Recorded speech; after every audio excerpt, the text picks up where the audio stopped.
Well, hello, welcome once again to Pale Blooms and Beyond. Thank you for joining us today. I appreciate it. It's nice to be here, Greg. Thank you, Paul. Well, Paul Speer is a Grammy-nominated guitarist, songwriter, and record producer. Paul began his musical journey in the late 60s psych rock band Stone Garden, the band finally calling it a day in 1972. During the mid-70s, Paul relocated to LA, where he was to find his true calling, that being studio recording, production, and engineering. The late 70s saw Paul move back to Seattle, where he would meet pianist David Lanz, and the two would collaborate on a trio of albums, the most successful being Natural State. Mr. Speer and Queensryche drummer Scott Rockenfield would work together and produce a Grammy-nominated album, Televoid, in 1997. After a move to Memphis in 2006, Paul would hook up with British musician Paul Lawler and French singer Satine Orient for the 2008 album Wonders. My guest moved to Arizona in 2018, where he now resides, still composing and recording. Well, welcome, Paul. Thank you very much, Greg. Thank you for taking time out to be with me today, meet here and share some stories with us. Take us back to the beginning. Talk about where you were born. I was born in Lewiston, Idaho, which is, for most people don't know where that is. It's about 100 miles south of Spokane, Washington.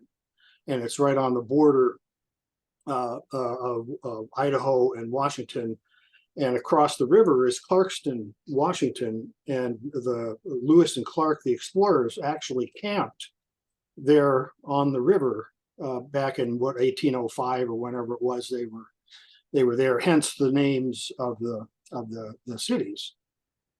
Oh, okay, that's where they come from. Very interesting. So you're very close up there to Seattle. I mean to Washington. Oh, right across the river, yeah, across the Snake River, actually. All right. Well, any fond childhood memories? Well, mostly it was your typical growing up in a relatively small town. Crime was almost unheard of. Nobody locked their doors. You could ride your bike anywhere in the area. You could be out at night and no crazy stuff going on. So it was a great place to grow up, I think.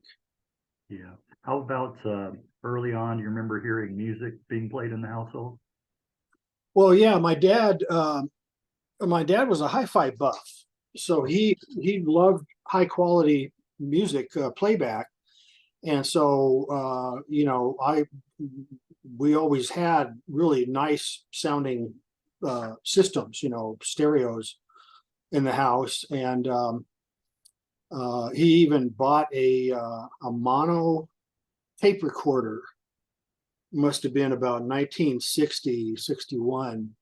And, once my brothers and I started playing as a trio, I would pull that out every once in a while and say, hey, let's, instead of learning a new song, why don't we record some stuff? And I actually have little snippets of some of those recordings. It was we'd put the microphone on a lamp with no light bulb in it, a lamp stand, and that was how we were recording.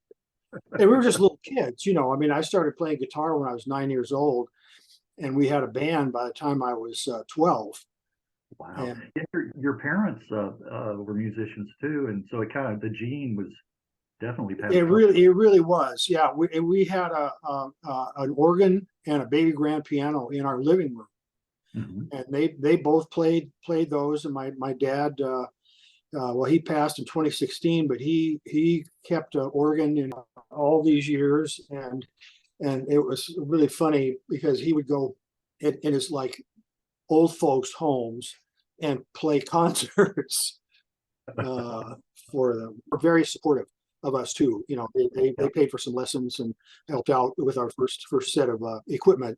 You did mention playing, starting guitar, playing a guitar at 12, and it was nice having your brothers, together, and you all were interested in becoming musicians to work together like that. Was the Knights of Sound, was that your band? Well, the very first band was a trio, and we called it the Three Dimensions. And then there was a kid, one of my classmates that lived a few blocks away, and he started playing bass, and somehow, I don't remember how it happened, but he ended up joining the band playing bass because we didn't have a bass player. It was me on guitar, my older brother Gary on guitar, and my brother Neil on the drums. And so we thought, yeah, bass, this would be great. So then we had to get a new name, and that's where we became the Knights of Sound, like KN, like Knights of Old England. And once again, my parents kind of helped out. My mom had her seamstress make us some white ruffled shirts. Wow. So we look good. We look good. Yeah. You look good. Yeah, it was kind of all in the family kind of a arrangement. Your mom helping out there. Well, the expanded band would become Stone Garden. Talk about before that happened. What about some musicians that you were into, like as a teenager early on? Well, kind of the typical stuff. Everybody loved the Beatles. Oh yeah. And then the Rolling Stones, and we actually honed our skills in the beginning by playing a lot of Ventures music. Okay. Because they were an instrumental guitar band, and so we would do Walk Don't Run, and we'd do their version of Wipeout, surf music. We would play, and that really helped with the chops to learn the guitar and get good at it. And of course, playing together, you're forced to keep up with everybody else, as opposed to people who just learn on their own. It's not. I think it just moves so much faster when you're playing with other people. Right. Your skill set. Right. So you get to work off of each other and bounce off of each other. Well, how about one of the first concerts that you attended? Can you recall that? Oh gosh, I think it was in Seattle. Well, no, actually, I saw the Beatles on their second tour, and that might have been the first concert I went to. They played the Seattle Coliseum, and I think it was 1965, and they did two shows. They did an afternoon show and an evening show. We got tickets to the afternoon show, which wasn't even sold out, and I think tickets were like $3.50 or something like that. That's ridiculous. But one of the most memorable concerts after that, and not too far after, was I was a big fan of The Who, and I had their first album, and my generation was just played nonstop. Yeah. And they were coming to town, I believe, on their very first tour, and they were opening for Herman's Hermits. What an odd pairing. I know, really bizarre bill. And this was in the round. They had a revolving stage in the middle of the Seattle Coliseum. And there were 4 or 5 Northwest acts also on the bill. The Hudson Brothers' first band, which was called the New Yorkers, they were on the bill. Yeah. And then the Blues Magoos, they were on before the Who. And the Who came on, and of course the Who were doing the whole destroy everything stuff. And there was all these little teeny bopper girls crowded around the stage waiting for Herman's Hermits. You can't imagine what that must have been like, for these girls to, here's, Keith Moon throwing his drums all over the place, and they had some smoke bombs, and of course Pete Townsend's throwing his guitar up in the air and destroying that. And it was so anyway, that was one of the most memorable concerts back in that must have been 60, gosh, maybe 66, 67, whenever the Who, whatever their first tour was. We'll talk about Stone Garden. Who came up with the name?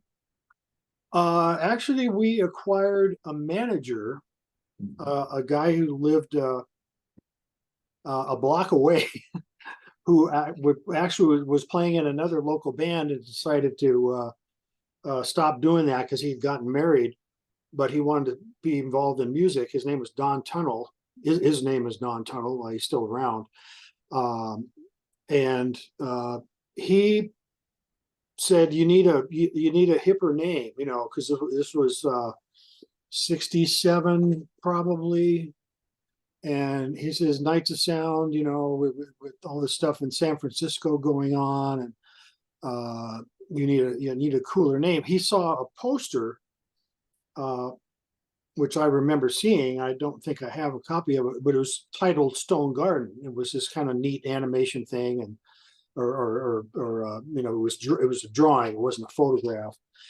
And I actually sent a letter to the company who produced the poster and asked him. I said, we'd like to call our band the Stone Garden, and well, I'd like your permission. They says, yeah, go ahead, no problem. But I have since come to find out that you cannot copyright a title, so right. I really didn't need to do that. But I just want to be above board, and to get official permission to use that. So that was it was a good hip name, and then we traded the ruffled shirts for Nehru jackets that my mom had her seamstress make for us.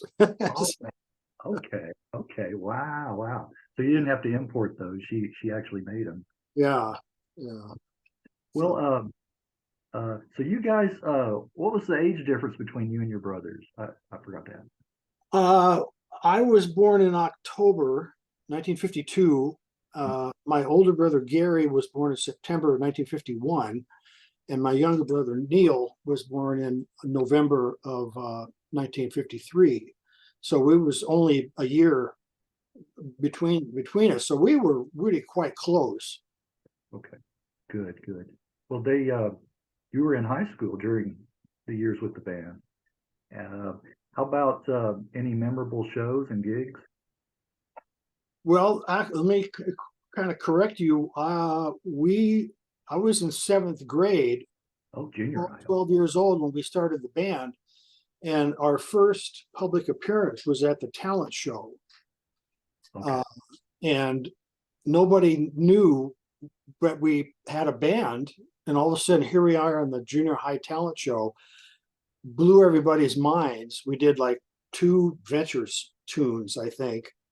And all of a sudden, girls like me, and my friends are going, oh, wow, I didn't know you play guitar. That's really neat, and we used to do occasional after-school dance in the cafeteria. And Neil was in 5th grade, and we had to pull him out of 5th grade early in the afternoon to come and play at the junior high. So I was in 7th grade, he was in 5th grade, and Gary was in 8th grade. So, but then, yeah, by the time I was in high school, the Stone Garden was really popular, and we had agents in Spokane and also in Seattle that kept us as busy as we wanted to be. We played weekends, because we're all in school, of course. But we would travel, up into British Columbia, into Oregon, even Northern California, Montana, and many trips to Seattle. We'd go over and play proms and teen dances in Seattle, which was convenient for us because my mother was from Everett, and her Scandinavian family were all lived in the Seattle area. So my grandparents were in Seattle, and so we had a place to stay, and kind of a home base there. And but that was, and we were getting to be pretty well known, and of course we 1969 is when we made our infamous 45 Oceans Inside Me, which was recorded in this guy's basement recording studio in Clarkston. Doug Smith was his name, and he had professional equipment, and he approached us at a gig once and said, I think he said it like this: "Hey, do you guys want to make a record?" And we go, "Well, maybe. What do you mean?" And so he invited us to come and see his studio, and made us an offer. I said, for $300, I'll record 2 songs and press 345s for you guys. We go, "Yeah, okay." So that's how that came about. And of course, it's a extremely rare Yeah. bit of record history, and I've seen copies go for as much as $400 or $500. And I have one left. I did have 2, but Pete Blecka, who was one of the main curators at the Experience Music Project in Seattle, just begged me for my second copy. So I donated that to him to keep in their archives. Well, let me ask you this: was the band Cream an early influence? Because that single reminds me of Cream, a little heavier Cream, actually. Yeah. Oh yeah, we definitely played Cream tunes, "Sunshine of Your Love," and that kind of stuff. "Crossroads," I think, and so there, I'm sure because of the music we played, which by that time, and when we were in high school in the late '60s, there was just so much great music that had changed the whole face of the music industry. You had Creedence Clearwater Revival, and Jimi Hendrix, and Jefferson Airplane, and the Who, and all the other British bands, and of course we played a lot of their music, and in writing our own, which was a big priority to us. We really liked writing our own material and including it in our sets. So most definitely there's influence from bands like that. Bands like that. Well, you guys recorded more songs at the time, but there was never an offer to make an album earlier. No, well, as I've told other people, look, we're living in North Idaho, in a relatively small town, and we would have had to move to LA or San Francisco, I think, and get noticed there, because at the time Seattle was not taken seriously by the rest of the music industry. Until grunge came around, Seattle got no respect. The band Heart, they moved to Canada, Right. and they got a record deal at a small label in Vancouver. That's how they, I remember they used to play they were these big rock taverns all around Seattle, and they were one of the popular bands in those. I never saw them back in those days, but yeah, their success came when they moved to Canada, and then they moved back to Seattle, and they got offers from major labels, and basically blew off their label in Vancouver, which I don't know all the details. Actually, Roger Fisher is a longtime friend of mine. He was a guitar player and one of the founding members, and I've never asked him, well, okay, what are the gory details of all Right. that? Yeah. Well, interesting, because I know in some literature and just checking out on the internet that Canada likes to call them, Heart, their native sons and daughters, and Oh, actually really? From Seattle, yeah. So when you see a list of bands, Canadian bands, Heart's in there, I'm like, I don't think so. I mean, yes, I knew they went there to make it, but they're not originally from Yeah, there. no, Yeah, none of them are. yeah. Uh, Funny. Roger and the Wilson sisters, they're all East Siders, Bellevue, Kirkland, Right. Seattle natives. I know that. I mean, I don't recall. I thought so. If, Yeah. yeah, I don't recall if they were born there, but they certainly went to school there, and that's how they got the band together. Yeah. Well, now I see why, and doing a little research, why you agreed to do this. Because Rockadelic Records is a Dallas, Texas label. So now I see why you agreed to do this interview. Is that connection? Okay. Rockadelic. Yeah, he's close to Dallas. Yeah, yeah. But years later, what, 1998, they released the vinyl album of a collection of your Mhm. recording. Yeah. So it finally got released. Yeah. Well, what happened? Rich Haupt, the owner of Rockadelic, Yeah. uh, somehow got a copy of the Oceans Inside Me single, and he thought, hey, man, this is really great stuff. I've never heard of this band. And what the label does is they put out obscure psychedelic and hard rock music from the 60s and 70s, mostly unknown stuff. He tracked me down. I had no idea I was still making records.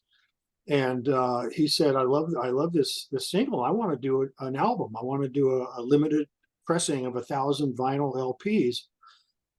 Do you have enough material? And I said, yeah, I do. I've been, keep curating this stuff for all these years. I got a box of tapes that I can pull out, and I own a studio, and I can do the remastering on it and assemble the whole project, and so that's what we did, and that record sold out immediately. I mean, he's got, I'm sure, a list of customers that will buy anything that he puts out because they like collecting stuff like that. So that was great, and then of course it went on from there. I've done one other vinyl release for Europe and two CD releases. Okay. And one of them had extra bonus tracks on it. That was on a label, I think, in Pennsylvania called Shadow Kingdom. And I don't know if they're still in business or if that version is still available. They were hoping to do like a double vinyl set, but that never occurred. So they just had the one CD. Okay. Well, were those well received? The one, like you said, the UK Oh yeah, version? yeah. I've done quite a few interviews about Stone Garden, and we've got fans, and the people have put it up on YouTube. Just the music and stuff, and people are going, "Wow, I never heard this. This stuff is great. This is great psychedelic, heavy music." And if you saw on my website the page for Stone Garden, there's a guy, I don't remember his name right now. I think he did this in All Music Guide, and he just kind of talked about how incredible this music was, and it was, nobody had ever heard of it before. He says, but it's as good as Black Sabbath or any of the super heavy bands that were around at the time. But he says they lived in obscurity in the potato state or something like that. But that's the thing is, that people go, how come you guys didn't get a record deal? And like I was saying before, we lived in a small town. We had no way to audition for record labels, and the Northwest at the time didn't get much respect. All that was really going on back in the 60s was Louie Louie. It seemed like every Northwest band did a version of Louie Louie. And then the Kingsmen had probably the biggest hit with it, but everybody played Louie. In fact, I just saw on YouTube some sort of a little documentary about the history of Louie Louie in the Northwest. It was pretty interesting, and that's exactly what happened. Is everybody, Got a lot of we mileage. we did Louie Louie. Sure, we played Louie Louie. We didn't ever record it, but we certainly played it. I wanted to ask you about one song off of that I heard, and when it was recorded originally, "Bastard." Um, Again, the bluesy feel kind of reminds me of Cream. Again, I don't mean to keep bringing that up, but that's a nice track. I love Thanks. the long intro, instrumental, and Yeah. then Yeah, that's what's on the album is a live version recorded at Casey's. Because I would, again, being diligent, I'd take we had a pretty nice Sony tape deck at that time, and I would take it into Casey's or places we were playing and record the band. Interestingly, though, Russ Pratt wrote the song, and I don't think we ever actually recorded it.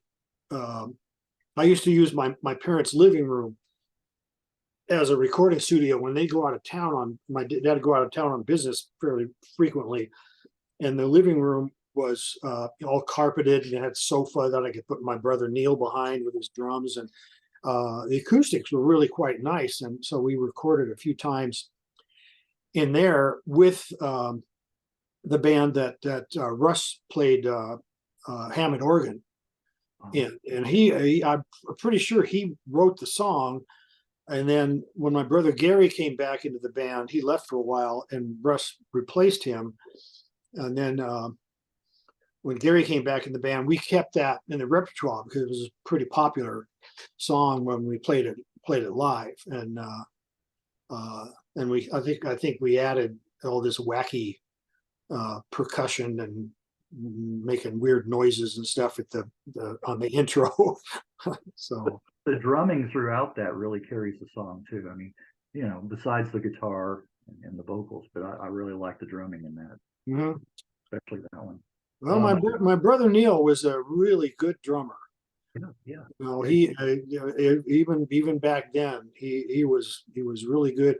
He played on a lot of my albums. Unfortunately, he passed in 2017. Had a fairly long battle with hepatitis C, and but he actually did play in 2010. We had this rock reunion over 2 days in Lewiston, and we reassembled the Stone Garden Band with the second bass player, Chris Weisgerber, and then Neil was able to play. He was in pretty poor health, but he was able to play the drums. And his son, Trayton, is an excellent singer and guitar player, and he took over my brother Gary's place. Gary passed away in 1994, and so and that was we did. I think we played 2 sets over the 2 days, and it was just amazing because Trayton sounded so much like my brother Gary, but it was really nice to have that sort of last hurrah. And of course, that was the last time Neil ever played the drums. But yeah, Bastard and I'm just so glad I kept all those tapes and insisted on us recording sometimes. And of course, we did go to a studio outside of Portland, or actually in Vancouver, called Ripcord Studio, because of the local night DJ at the Lewiston station, KRLC, Chris Adams was his name. He played our 45, but the quality wasn't so great because it was recorded in this basement in Clarkston. And he said, gosh, it'd be great if you guys could go to a real studio and re-record this. And on his encouragement, we did. And we went to I think an 8-track studio, and did 3 songs. And all 3 of those are on on the album. So there's two versions of Oceans Inside Me. We have the original version, and then we have this re-recorded version, which sounds a lot better, but it's a little different. Yes, it does sound. You're right. The production on that one does come through. Well, are there any other songs in the vaults? I don't think so. Yeah, because this guy from Shadow Kingdom, he begged and pleaded. He says, I really want to put this out. I love your music, but it's got to be different from the previous releases. So I dug up 4 extra tracks to add to that, and that's the end of the line, basically. Okay, so they've all been kind of sapped.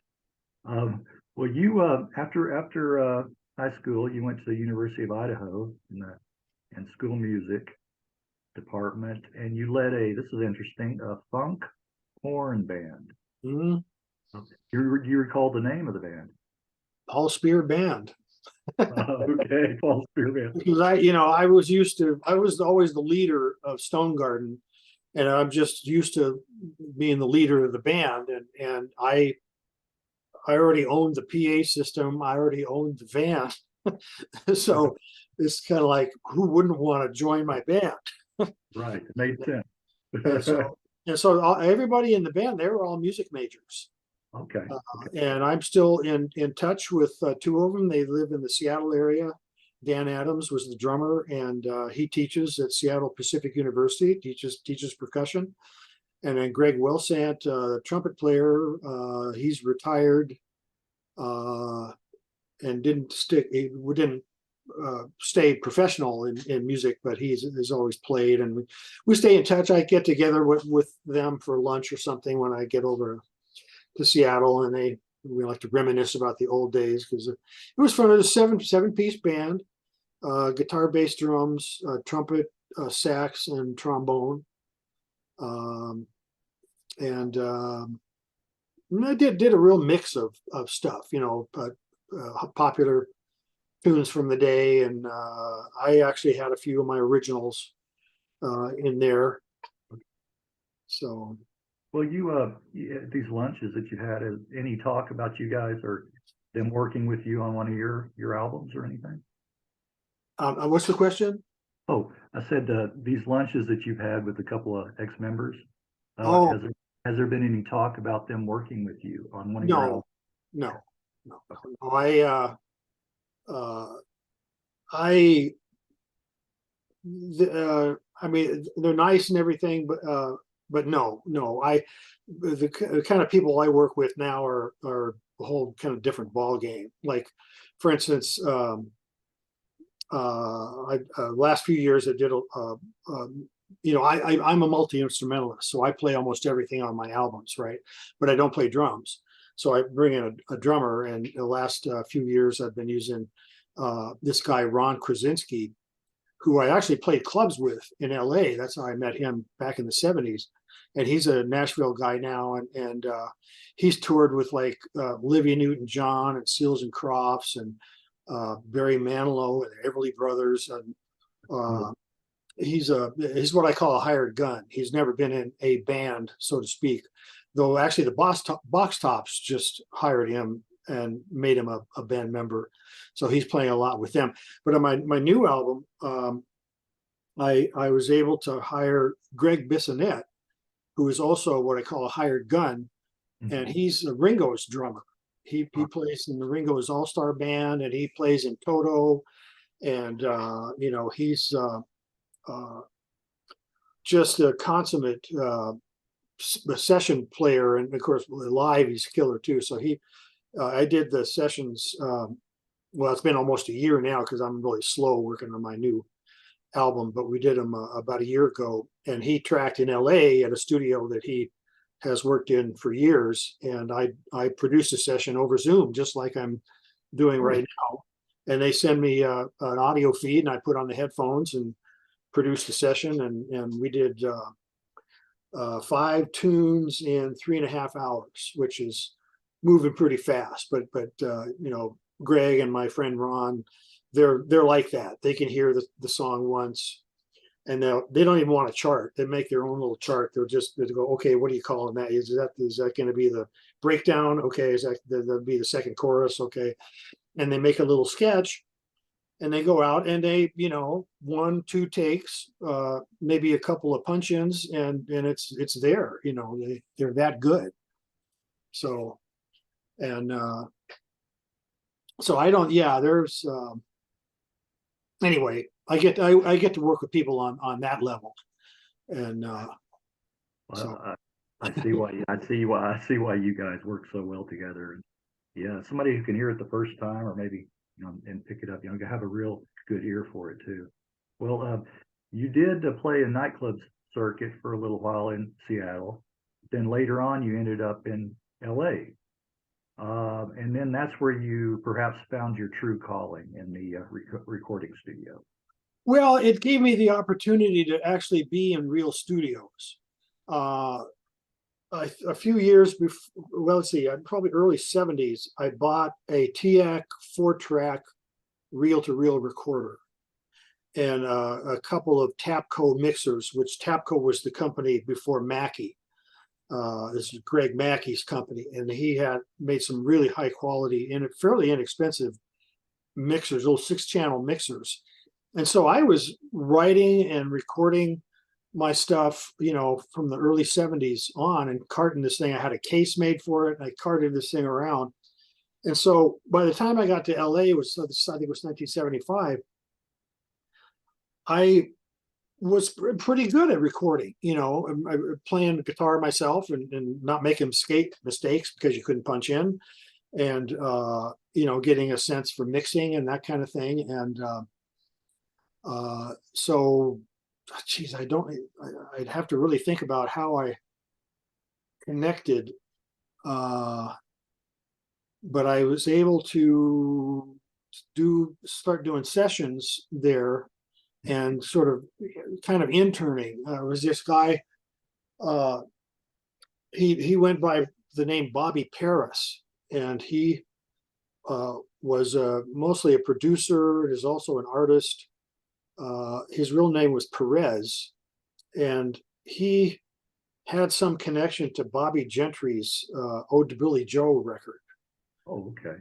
And I don't remember what that was, but he was involved in that. And that was kind of his big claim to fame at the time. But he was being hired to produce sessions, and so I would hang out with him, and I knew kind of how to tune a piano, and I would tune his piano in his apartment, and actually played on a few sessions that he produced, and we worked out of a studio. I guess it'd be like West Hollywood, and it was the Doors' private studio.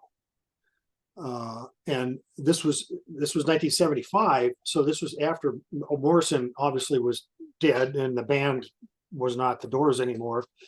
And but this was where they recorded like the last couple of albums or something. It was their private studio. And so that's where I did most of the sessions that I did in LA. And I connected with somebody on YouTube, but I don't remember what the deal was. But he knew of the studio, the guy who put, I forget what this was on YouTube, but he put something up there, and I commented, and I said, yeah, hey, I worked in the Doors' private studio, and I guess it's like a Der Wiener Schnitzel now or something, and the studio was long demolished. But I thought how cool that was that, here, and I was a big fan of the Doors too, but how cool it was that, these the band was in here making their last couple of albums. Yeah. So that was where I started to really make the transition, because I could be there in the studio. I go, okay, this is not any great mystery. And in fact, that was what LA was, very impactful for me, to live in LA and start meeting other people who were just like me, as dedicated as I was, because my brothers weren't, and the people I worked with, I wanted to get somewhere, and I wanted to make records. And all of a sudden, I'm meeting all these people in LA. That's what they want to do, and they're dedicated. So it was it took the mystery out of LA, because when you live, in Seattle or Idaho or Montana or wherever, and the main music industry and movie industry too is all in LA, it's this mystery. You think, oh gosh, it's I could never handle being there or working there. But once I got there, I go, oh, I love it here. This is what I need in my life, and that's what gave me, then the confidence. And then when I left LA, I took a road gig with one of the bands I had played with in the early '70s, and I kind of regret doing that, because frankly, it's a dead end. You go out on the road, and you're on the road for a year at a time, and you're on the road for a whole year, playing nightclubs, and so when I decided, okay, I've got to stop this. I'm not making any progress. And so I decided, well, I'm just going to go back to Seattle, because that'll be an easy transition. I can, my mom's got a room in her basement where I can camp out for a while, and that's what I did. So it was, but that's, the whole LA thing. What I don't regret is making the move there, and getting involved in the music scene, and then to be able to come back to Seattle and go, I know what I'm doing. I can produce records, I can mix records. And 1981, when I got really serious, my dad helped me get a bank loan, and I bought a 1-inch 8-track recorder for $10,000. Wow. But this is the kind of quality you make records on. And I did. I made natural states on that machine in my mom's basement. Wow. And that record is huge. It was a worldwide hit. It's considered a classic in the genre. Right. You would never guess that listening to it, the quality and the production. Well, I had really good equipment, and I had a really great mentor, Al Swanson, who passed a few years ago. I loved that guy so much, and I learned so much from him about audio, and he helped a lot with putting that together. And we were able to do, actually we did the first recordings on the 8-track, and then we we used a time code. I was one of the first people in Seattle that had the ability to synchronize a tape machine to an external source. And it's very common now, and with a computer, it's a piece of cake.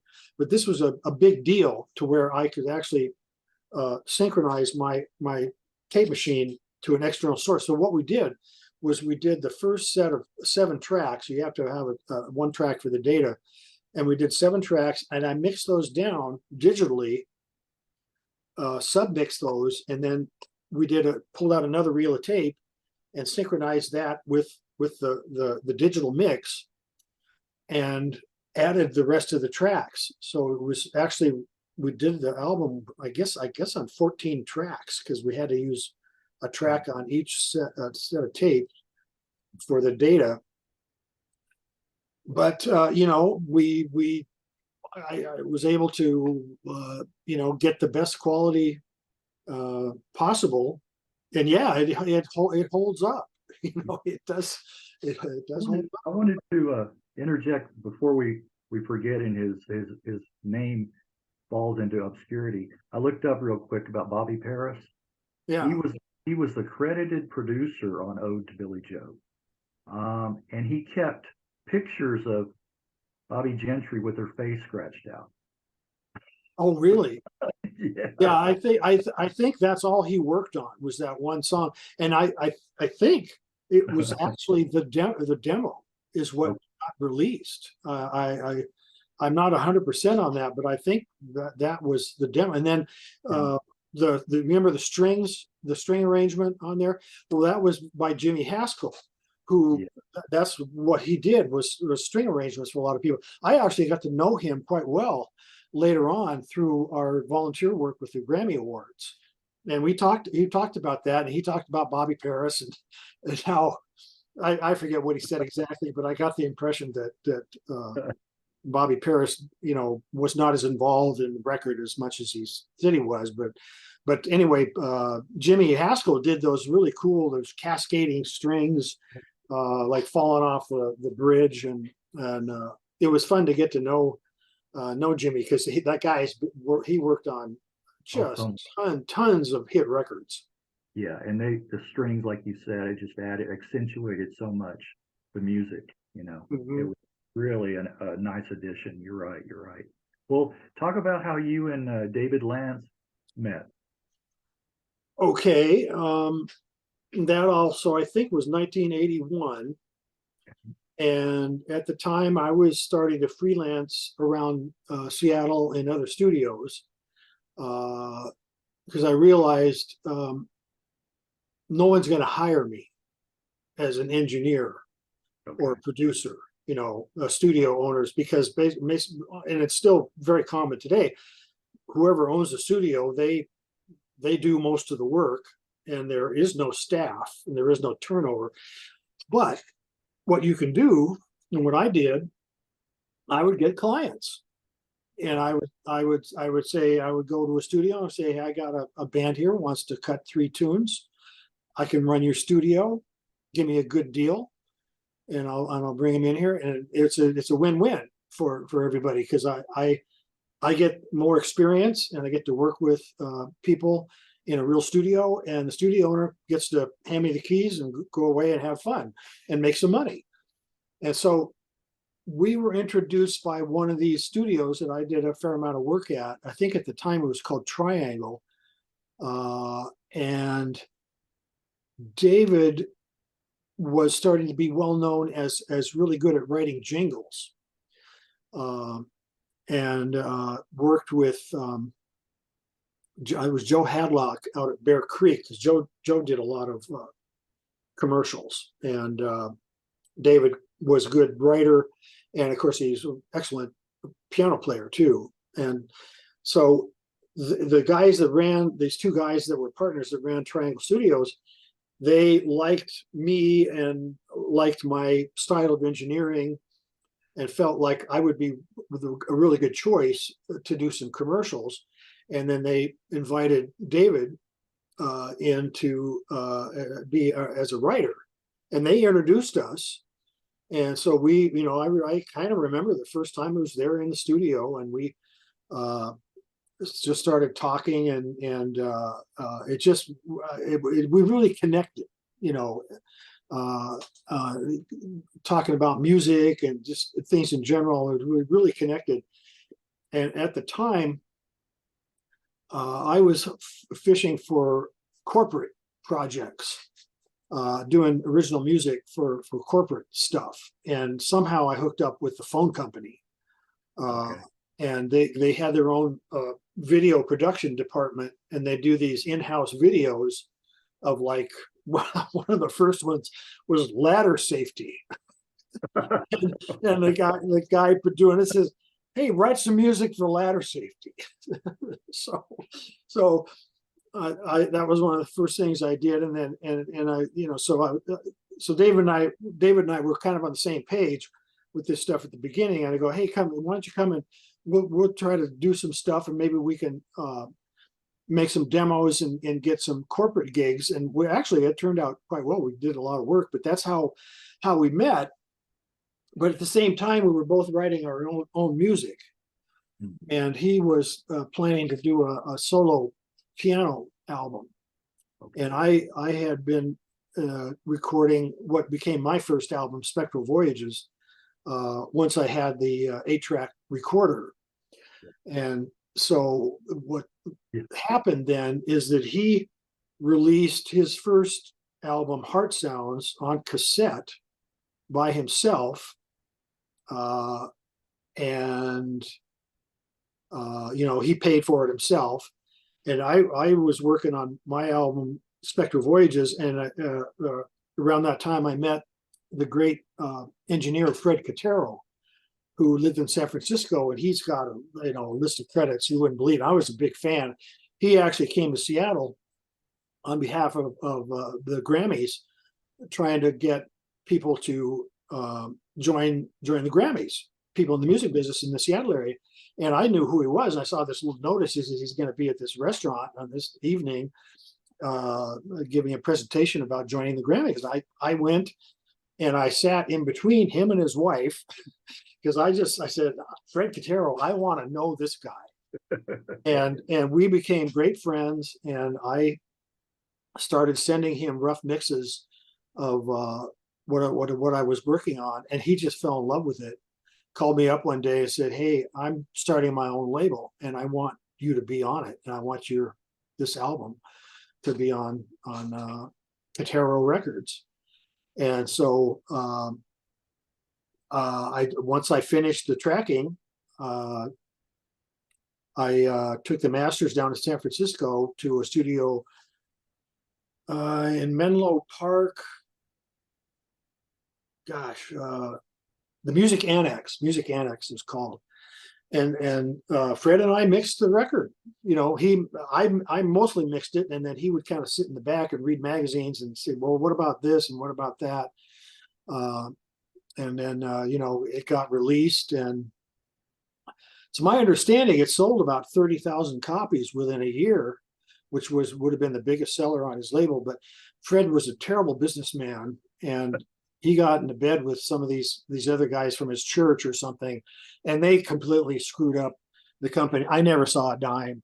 Let me ask you this about, had always been there maybe the more instrumental a bent towards the instrumental passages? Was that always there inside you, which kind of led to the more of the new age, I guess they might say, recordings? Had that been developing for a while? Well, yeah, because once I got the 4-track TAC in the early 70s, I would record my own stuff. But the thing is, it's all instrumental because I'm a terrible singer. Yeah. I wish I could sing, but I'm just awful. And I produced lots of great singers. I'm good at that. I'm very good at producing singers. I can hear pitch discrepancies and phrasing and stuff like that, but ask me to do it, no, I'm terrible. So I never really, and I wrote a few songs, and they were awful. And as I tell people, I don't have anything to say. So there's that. I try to write lyrics, and they're insipid, So no, but I love working with singers and producing vocal albums. I would guess half or more than half of the albums that I've produced have been with singer-songwriters. Well, you've also worked in the music for video arena as well. It must be quite different composing music just for an album versus music for videos. Oh yeah. But what goes into that? Well, how we did you've seen the Natural States and the Desert Vision videos on my YouTube channel. How we did those. Well, just to give a little background, Jan Nickman is the genius behind those videos, and because of my able to synchronize my tape machine with video back in those days, he heard about me through one of the other studios and hired me to be the audio producer for this weekly rock music show on King TV, the NBC affiliate in Seattle. It's called Rev, or Rock Entertainment Video. Yes, Rev. Yes. And he brought me in as audio producer, and Jan did not get along with the corporate types very well. So the series lasted only 1 year, and it was dropped. And Jan decided, well, I don't want to work here anymore, so I'm going to forget that. But he had he had made a short film called A Day in the Life of the Cascades, and it was loosely based on a friend of his wedding out in nature and stuff. And anyway, if you saw that, you would see the how natural states came about. Because he said, you know, when we left King, we go, well, what do you want to do? We like working together. What can we do? And he said, I got this idea for visual albums, to where it's something that it's using nature, because nature is so complex, to make visual albums that you could play over and over and over, as opposed, you know, just like you play an album over and over and over. And I go, well, this is a great idea. And I had seen the Day in the Life in the Cascades. I go, you mean there's something like that? He goes, yeah, except without the people.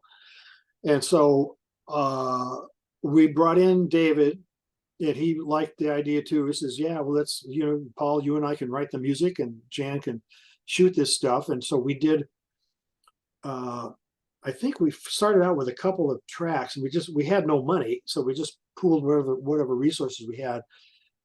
Jan shot this on 16 millimeter film. And I don't remember what the first cut was. We did. But anyway, the way we worked, you know, once we somehow got the green light to do a whole album's worth of stuff, what Jan would do, he would go out and shoot, and then he would come back and do a rough cut. You know, for instance, what's a Rainforest is a good example. The track Rainforest was shot in the whole rainforest on the Olympic Peninsula. And so it's all rainforest. You know, every shot is rainforest. And so he would just cut it together, wouldn't care about pacing because there's no audio.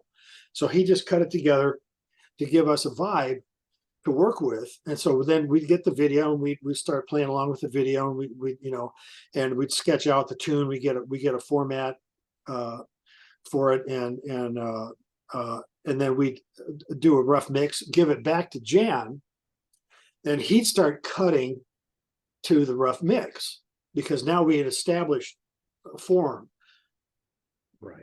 for that piece. And so then he would cut, and it'd be, you know, he is not a musician, but just had an innate ability to cut to music and know what to do with it, you know, and a lot of people don't. I see just horrible crap on YouTube. Yeah.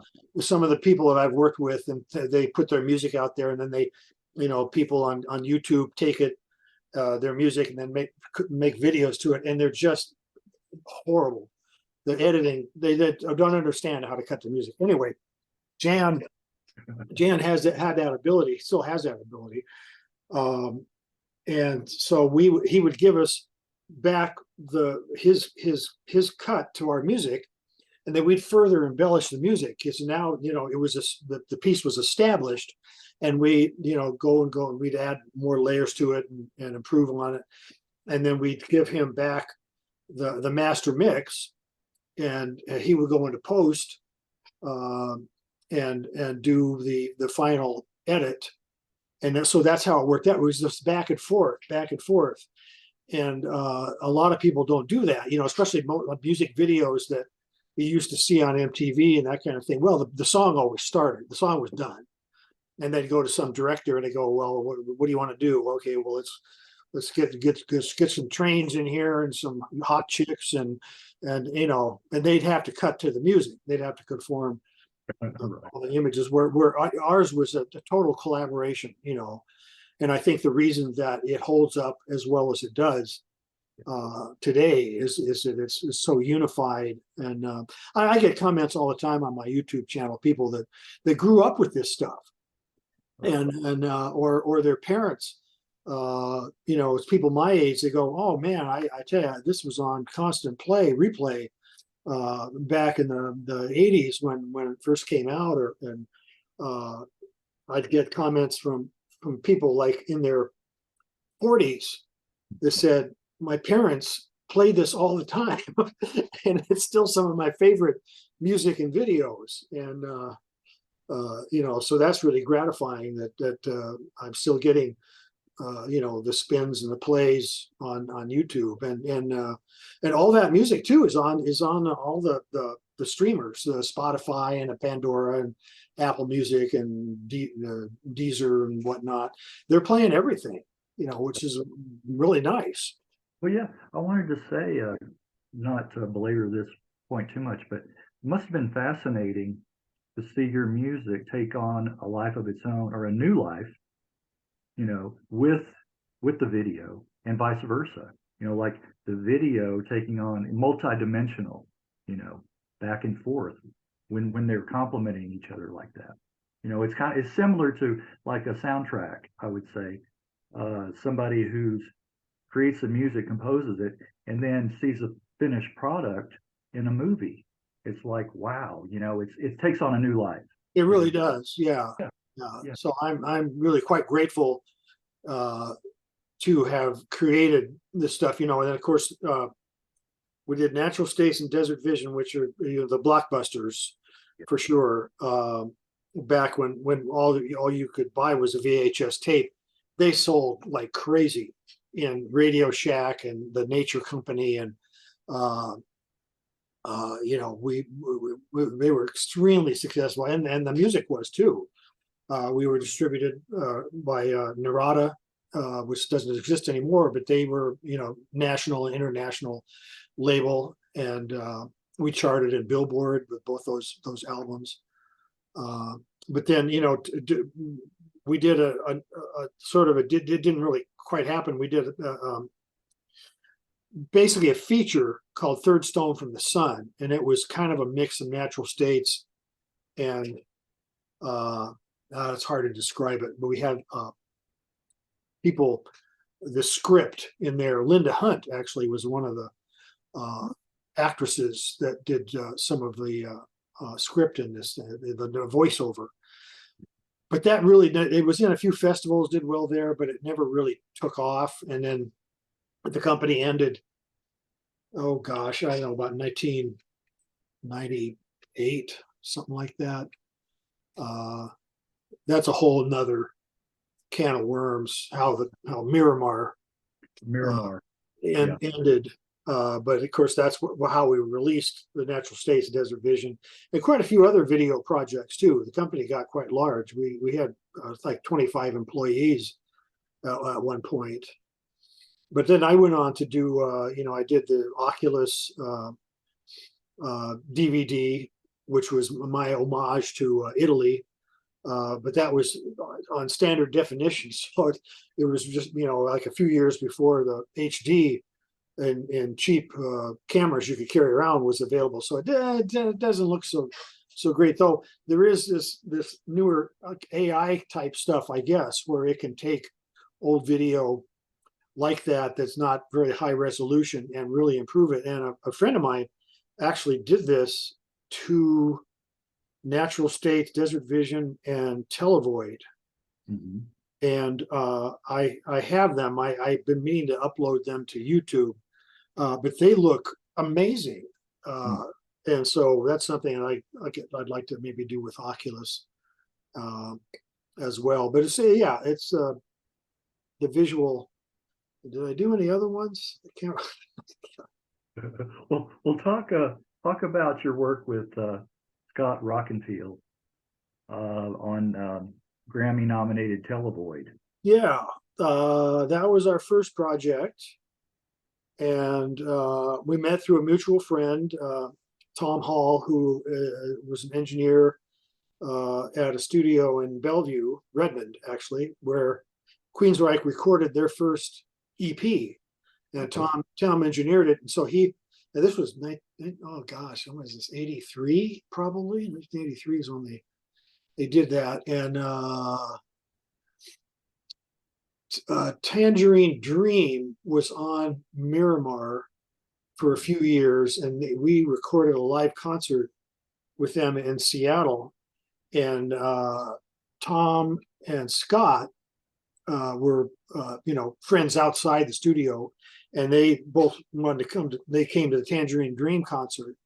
And that's when I first met Scott. And of course, I certainly knew who Queensryche was and really liked their music. And I was surprised to find out he was a fan of Natural States and Desert Vision. He was, okay. So he was, he knew of that stuff. And so we started hanging out.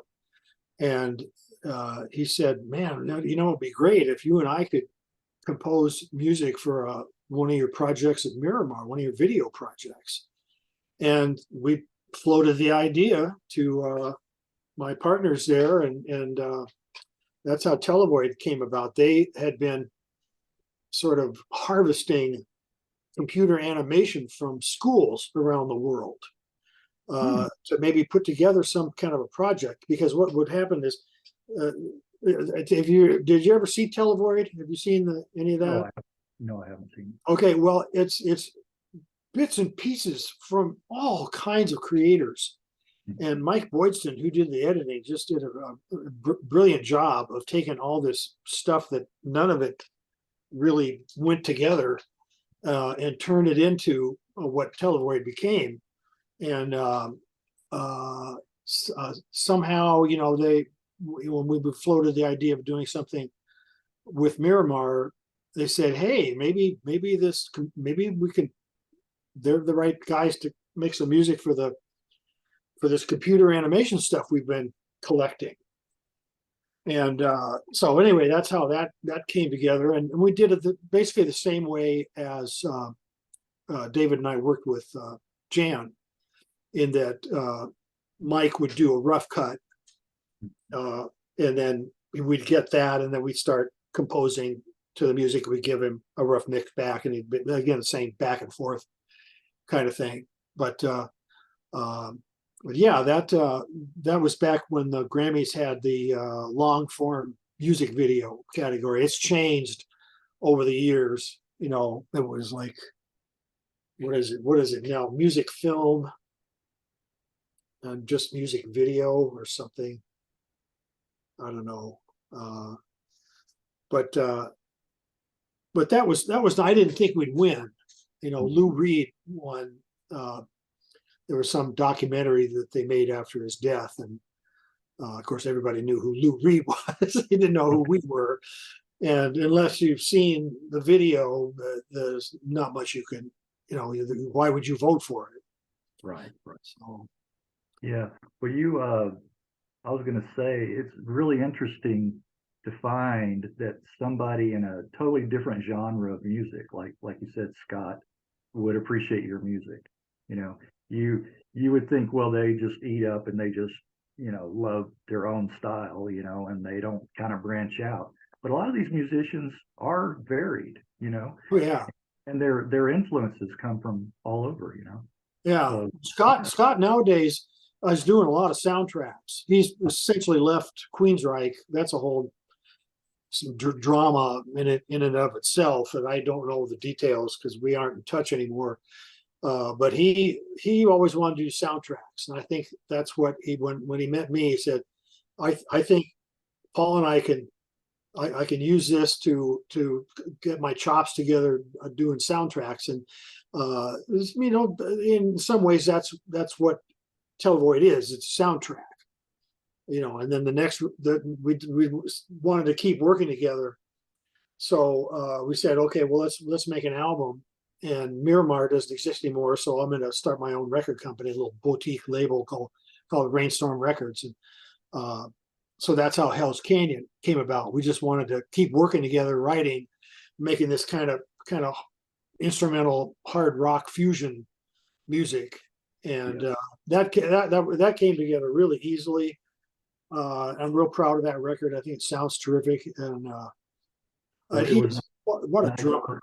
Yeah, nice working with him on that one. I was going to ask you on Hell's Canyon. That was. Oh yeah, but what a drummer! This guy, I have been so fortunate in my career to work with just amazing world-class drummers, and my brother was one of them. Yeah.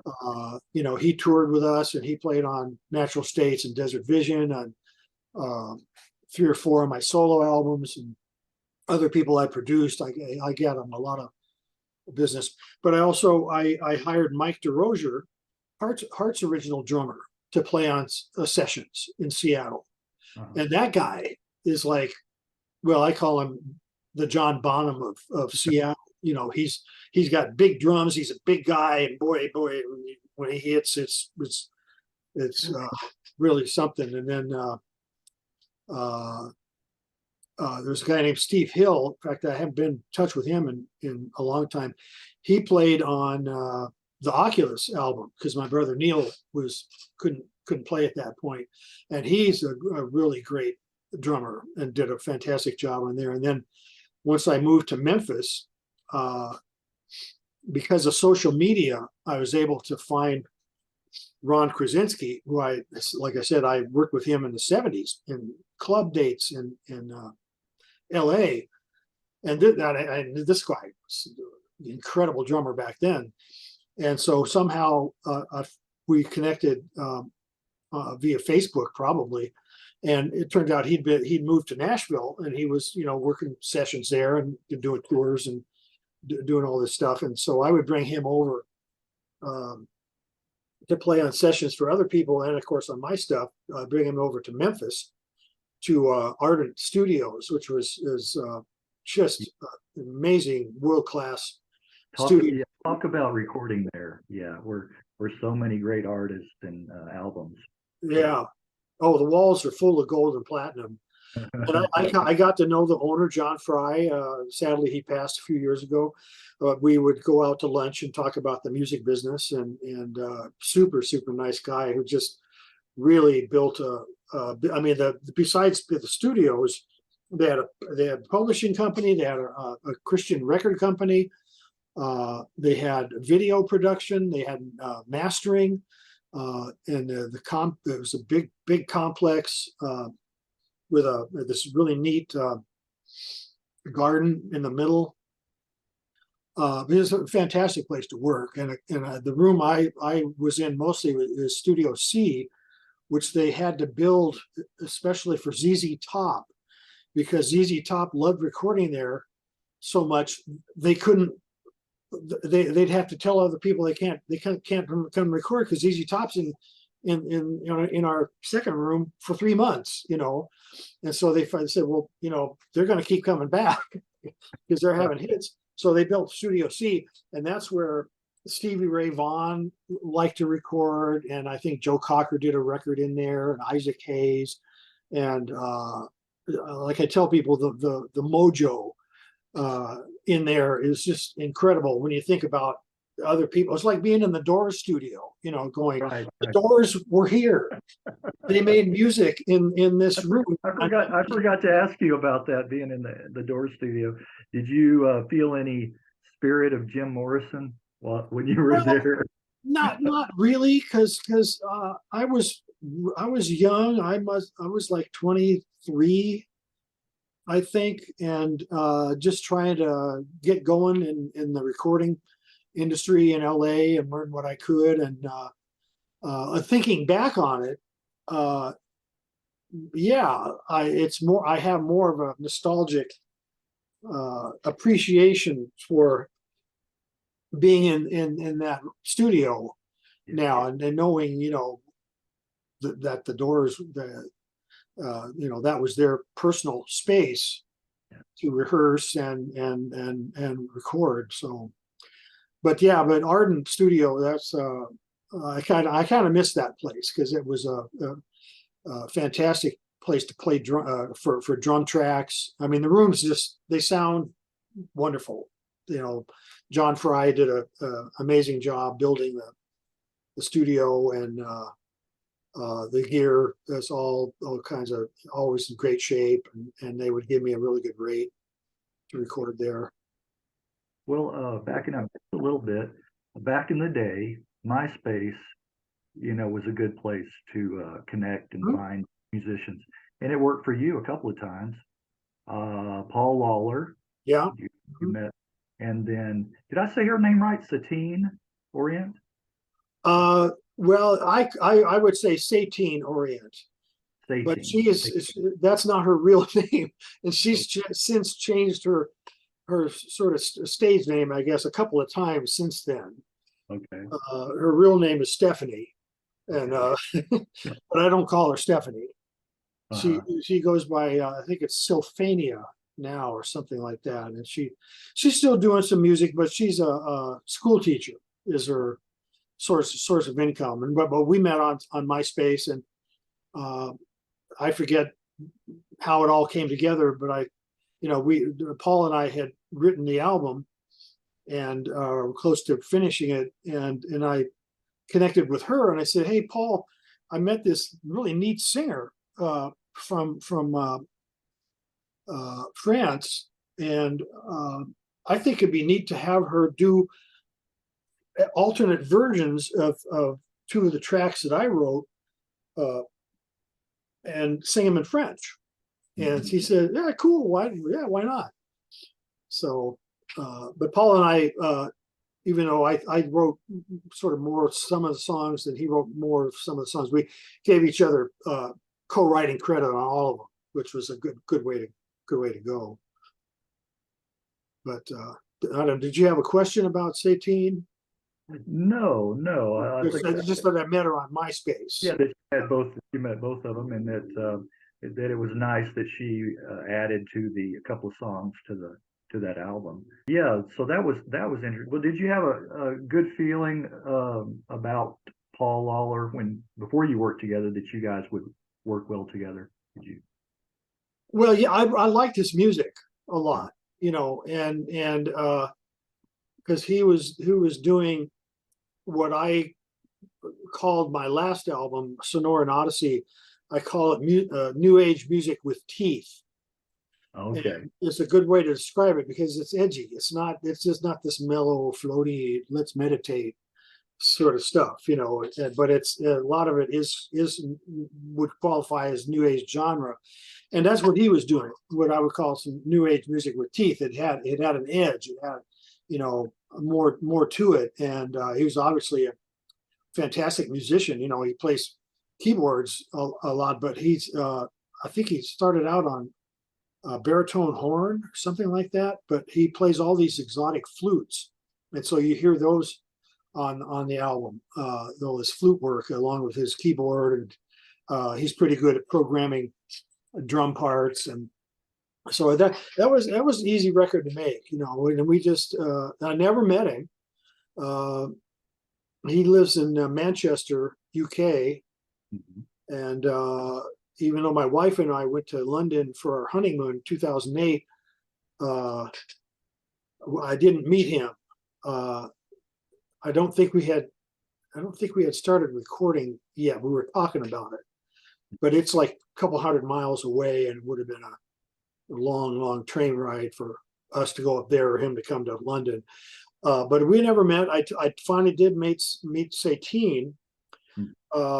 My wife and I love to go on ocean cruises, and one of the last one we did in the Mediterranean stopped in Monaco, and she was living in Nice at the time, which is just down the road practically. And so we got in touch. I says, "Hey, we're going to be in Monaco. Can you hop the train and come over, and we'll go to town? I want to take you out to lunch and meet you in person and give you a hug and all that." So that was really terrific to meet her. She's just a peach, and Paul and I have not done anything I haven't done anything with Satine. I think I mixed a couple of projects of her, a couple of tunes. But Paul and I, we may do another record at some point. But right now, I'm still working on my new album, and I can't really work on anything else while I'm working on this. So, and I get asked by a lot of people to collaborate on things, and I have to, sometimes, many times I just turn it down and I go, well, I don't think we've got the chemistry to do this. Or I'll say, I'm working on new material of my own, and I can't work on something else at the same time. I got to stay focused on my stuff. And I'm getting close on this. The thing is with me and doing a solo record is that, I produce myself. And as a guy who's produced hundreds of albums for other people, I know all too well what that really means. And so because when I'm tracking, my head's in a whole different space. If I'm producing a session, I've got distance. I'm out here and I'm hearing it as one thing, and I can massage the parts and help someone overdub a part. But if I'm producing myself, then I have to get distance from it. So I have to make rough mixes, put them on my phone, take them into the car, listen, often listening while I'm distracted with something else. And that really helps to hear it in a context where I can go, oh, wait a minute, that part really doesn't work, or this part works surprisingly well. Let me embellish on that. So it takes me a long time. So like I said, the Greg Bissonette, he cut his drum tracks a year ago. And I think I had the start of the writing maybe a year before that. So by the time I get this thing finished, it's going to be a 3-year project. And right now it's only 6 songs, but some of them are long. I'll give it that. Some of them are pretty long. Yeah. Well, it's similar, like what you said. I mean, to really appreciate it, you kind of have to step away, and what you were talking about with the production, kind of being away from it. You hear things that you wouldn't if you were in the midst of it. Exactly. Like, for instance, also I can't, I don't produce other people anymore, but if I was tracking on a project, I can't mix the same day. Again, the head, where your brain is, how your brain works. Yeah, left brain, right brain. I'm just not going to do the work that well. So I have to come in fresh to do that. But I just and sometimes I'll put down the project for a couple of months, and I won't hardly listen to it. I won't do any tracking on it, and just to get more distance. Because that's, if you're producing yourself, at least for me, that's what I have to do. I have to keep getting enough distance so I can be judgmental about what I have recorded and feel like, okay, this is working. This is 100% there. And in fact, right now what I'm doing is, I've got to force myself to do is, I got to recut some of my guitar tracks, and that can be difficult because a lot of what I do are first takes, and so I keep a lot of them, the first takes, but that's how I write the song, and then I'm not very good at figuring out other guitar parts or parts in songs, so I have to sit down and go, how the hell did I play that? Yeah. Was it here? And I sometimes get frustrated because I can't remember how I played something. I have to figure out how I did it. And sometimes I'll just change it. I'll go, okay, I can't figure out what I did. So I'm going to write something different. Yeah. Let me ask you this. Once you've finished a project, song, whatever, do you put it to bed, or do you ever go back and second guess yourself and say, this could be better? I could go back and redo this part or redo that part. Actually, I don't, and I'm glad that I feel that way. Yeah. Because when it's done, you got to put it to bed. It's done, and it's not like, I can't think of anything. Even the mixing. I'm really, when I hear stuff from decades ago, I go, that's the mix. Even if I had that today, I couldn't improve on that. That turned out the way it's supposed to turn out. So no, and I'm glad I don't. Otherwise, I'd be probably in a state of anxiety. To death, yeah. Yeah. But you have to, when you get to the end of a project, and you're doing the final mixing and the mastering, you have to start letting go of it. Yeah. You have to go, okay, it's done. I've massaged everything in here, and it's right. It sounds really good, and it's done. And of course, mixing, it's a very subjective process. So give the same bunch of tracks to 5 different people to mix, and you're gonna have 5 different interpretations. There's gonna be similarities, Yeah. but there's just so much, okay, I'm gonna put reverb on that, or I'm not gonna put reverb on that. And then you put reverb on that, well, that changes the character of that part. It doesn't work within that. But yeah, that's a really good question. I don't think anyone's ever asked me that question before. Yeah, yeah, but it is true. Whatever song that you did, whatever period of time that was, it is a product of that time that it came out. So to go back and change it, now it would kind of take away, detract, I think, from what it was. Well, this is what's going on right now with these Dolby Atmos mixes, the immersive mixes.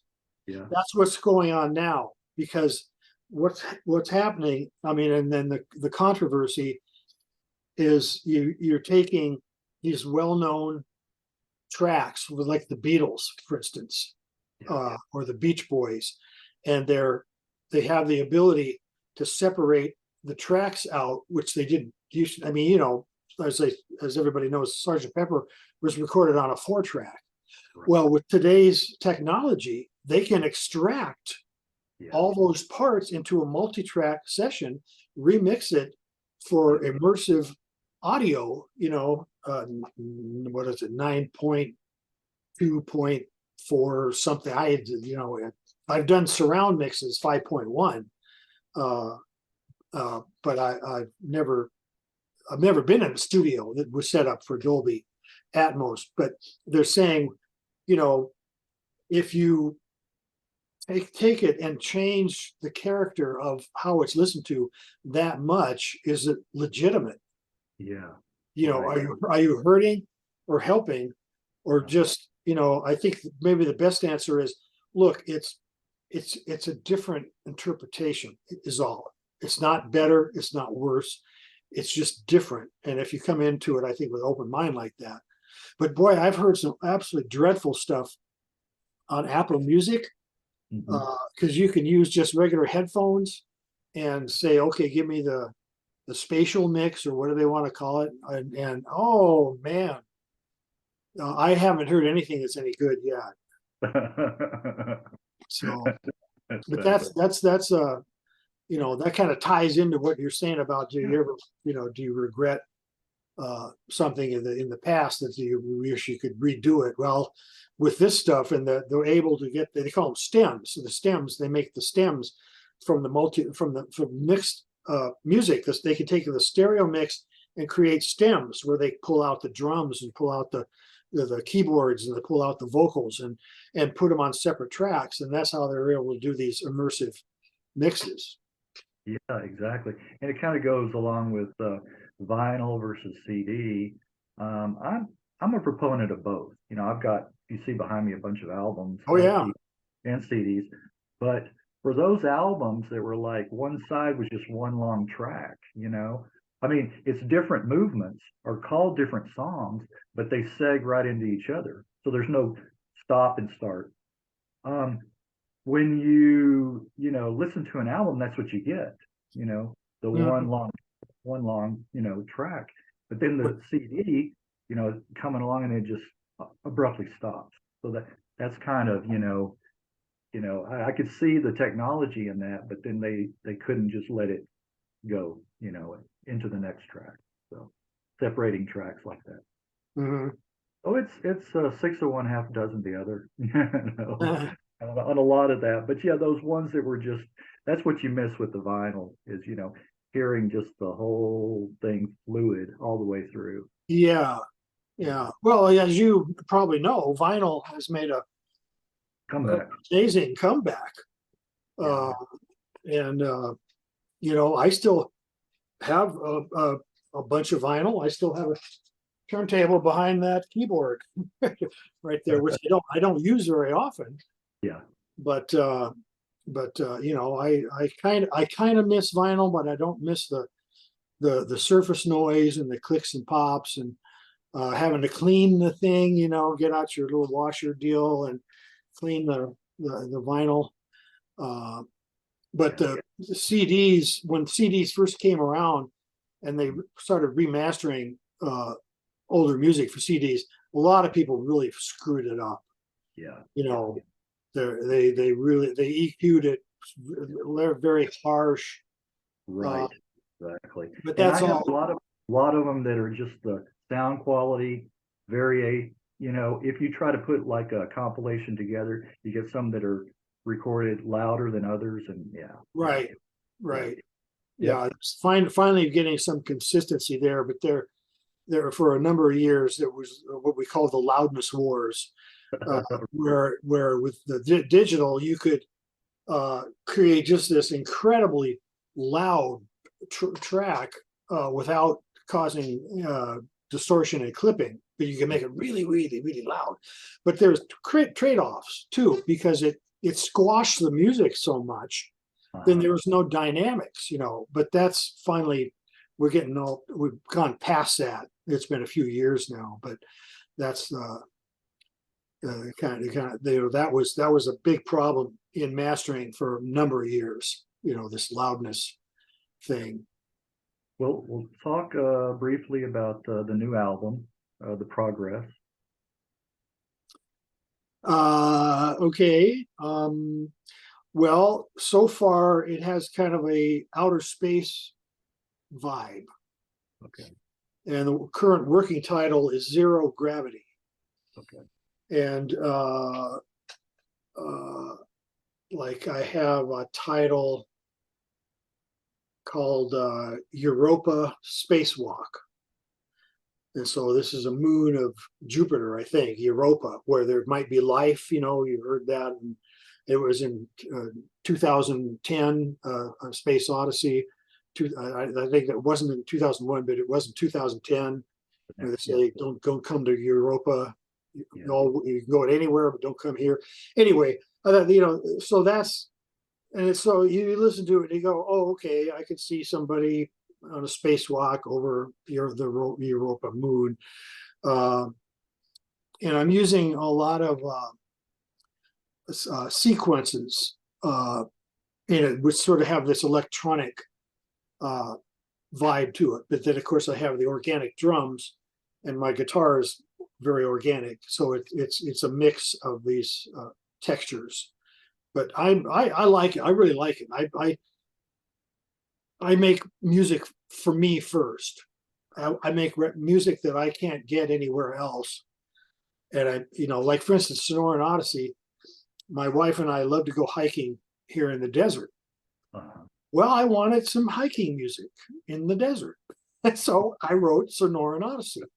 And that's great music to go hiking in the desert. And it's different from, like I say, it's new age music with teeth. So it's not real floaty kind of stuff. It's got percussion in it. It's got live drums on 2 tracks and some sequence drums on others. But anyway, the new album, I'm hoping to release it sometime next year. I'm in no hurry on that, but I think it's going to do well in terms of streaming, because literally everything in my catalog gets played, and very grateful for that. So it's like when they get the new album, they go, "Oh, this guy, oh yeah, well, we got to program probably every track," because that's what they do. I mean, they're playing everything, and it doesn't amount to a lot of money because they're paying in little tiny fractions of a cent, per play. But I satellite radio, I get some decent money from them because that's a whole different thing. But the streamers like Spotify and Pandora and Apple Music, and Tidal and Deezer and all these things, they I understand it too, because like radio is the one play is being listened to lots of people, whereas a streamer, it's one stream. and it's one person and one stream, and so they can't give you $1 Right. for that one play, so it's not, I made a lot more money from the music back in the 80s and 90s and early 2000s than I do now, because people had to buy physical product if they wanted it in their lives. They don't have to anymore. They can get it for free, listen to a few commercials, create their own playlists, pay $10 a month or whatever, and they create their own playlists and that kind of thing. And so it's the whole experience, as you know, as listening to music has changed just upside down from what it used to be. Well, I hardly sell anything anymore. Yeah, right. In fact, I finally made all the downloads on my website pay what you want. Right. And if somebody does download, which is not very often anymore, they'll be nice and they'll give me like $10 for a download of the album, that kind of thing. But I started offering high resolution downloads too. So they're the actual CD masters, and it costs you $20 if you want to have the master. And some people do that. I don't sell a lot of those, but I thought it'd be nice to have it there if people, because like the MP3s, the higher the bit rate, I think sounds pretty good. The 320 kilobits sound pretty good. Yeah. And I don't mind that. I listen to. I have a subscription with Apple Music, so that's where I get most of any new music or old music. I was listening to the Stones' new album earlier today, and sounds pretty good. I mean, Jagger can sing, and those guys can play, and they got I got a new drummer. I think Charlie plays on a couple of the tracks. Are they going to be coming out in wheelchairs before too long? Still rocking out? Isn't it just incredible that they have been around as long as they have? And still, and look, Ringo's out there touring with this guy Greg, and he's got Edgar Winter playing in the band. He's got Steve Lukather, the guitar player from Toto, playing in the band. And I don't know whoever else, but they're really good. They got videos on YouTube, but they're touring quite a bit. In fact, I was able to get Greg when I did. He was on tour. He's out with. It seems like he's either out with Ringo or Toto, and Ringo got COVID. So he had to call off the tour for 2 or 3 weeks, and Greg went back to LA and said, "Hey, I'm going to be in town. I know you want to cut these tracks. What, you want to do it Tuesday?" Well, can you, Paul, think of anything else you wanted to add or plug or anything? Boy, we covered a lot of stuff. So not really. Yeah, I mean, if anyone, whoever watches this is going to get a good overview of my career and what I do and that kind of thing. Yeah, I hope so. Yeah. Go ahead and you can check out Paul's website. You want to plug that at least? And well, yeah, we got paulspeer.com, of course, and I have a YouTube channel that's easy to find. And but in terms of listening to my music, Paul Speer Radio is a great way to check out what I do, along with other similar music. If you just, if you like go into Pandora and say, I want, give me Paul Speer Radio. Well, in fact, that's how a lot of people have found me in the last few years. They're listening to stations with like Jeff Beck and Joe Satriani and Neil Schon from Journey and Eric Johnson, and all of a sudden my stuff starts popping up. They go, "Who the hell is this guy?" you know, he's really good.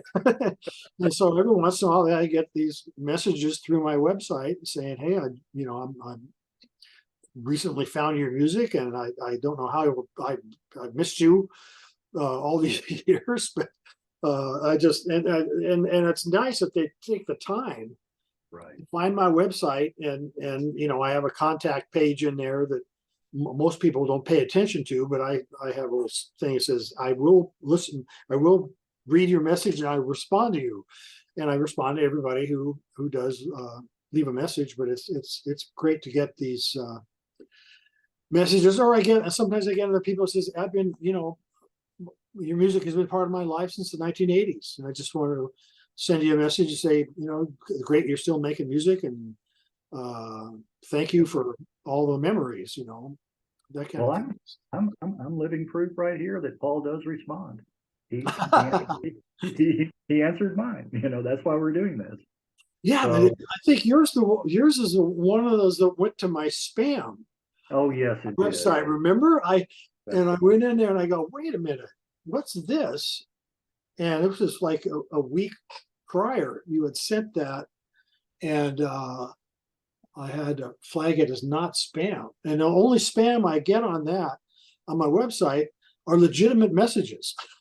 Isn't that something? So it's like what's and Google, it's a Google thing. It's Gmail interface somehow with my website. So even though it's Paul at paulspeer.com, it's handled by Gmail. Right. So anyway. I think when they don't always like each other. Yeah, that's the thing with, I have to keep checking mine every few days, my spam, because I still find legitimate, emails in there, and it's yeah, no rhyme or reason really.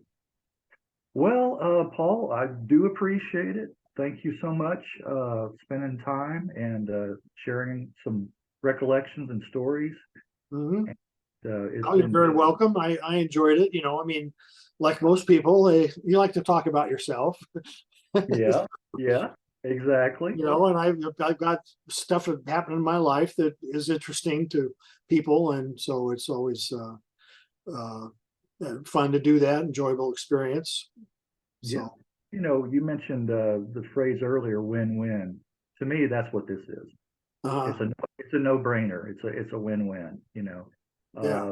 Free exposure. Once you get those comments and people giving their feedback, and it's not the same as performing a concert live, but it's a nice feeling, and so it's rewarding. It's definitely, it has its rewards. So there you go. Thanks for doing this, Greg. You've got a nice collection of interviews that you've got there on your page, and it was fun for me to watch the one with Marty Sheridan and the other guy from the Bards, because I knew them back in the days of the Bards, and then, like I said, I did the mastering for their that album that came out a few years ago. So anyway, and real quick, I'm getting a geographical education for the Northwest, because you told me about how close you were to Washington, and they said the little town that they were brought up in, it was kind of like a desert. Yeah. Well, it is the desert. It's basically an extension of the Mojave Desert all the way up to Canada. You don't think of that when you think of Washington. You think of all the trees and the greenery and Central Washington is a desert. Yeah. And then they were from Moses Lake, which is a little town. Not much going on there, but it's a desert because the clouds come in from the Pacific Ocean, then they hit the Cascade Mountains, and that's why Seattle's so wet. All that moisture from the clouds dumps down there, and then the clouds get on the other side of the Cascade Range, and they got nothing. Yeah. So it doesn't rain that much, over there in Ellensburg and Yakima and the Tri-Cities, and that's one reason the grapes do so well. That's where all the grape growing happens in Washington, and they make some fantastic wine because it's very arid, but they have irrigation from the Columbia River, so they can control how much moisture the grapes get. Because if the grapes get too much moisture, they're not any good in wine. They lose all their concentrated flavor. And so that's why I mean grape growing is huge business there in central Washington. Yeah, that's something. Yeah. Again, you learn so much doing these too. That's what I like. These little side stories and history lessons and things like that. Well, again, thanks, Paul. And I'm going to definitely tell Mardig to watch this once I get it posted up. He's going to have to, and I'll say you need to post a comment. Okay. Yeah, he'll remember. I mean, this was a while ago. Yeah. Probably 20 years ago. But he came to my studio, which it was in near downtown Seattle at the time, and hung out and basically gave his approval on what I was doing.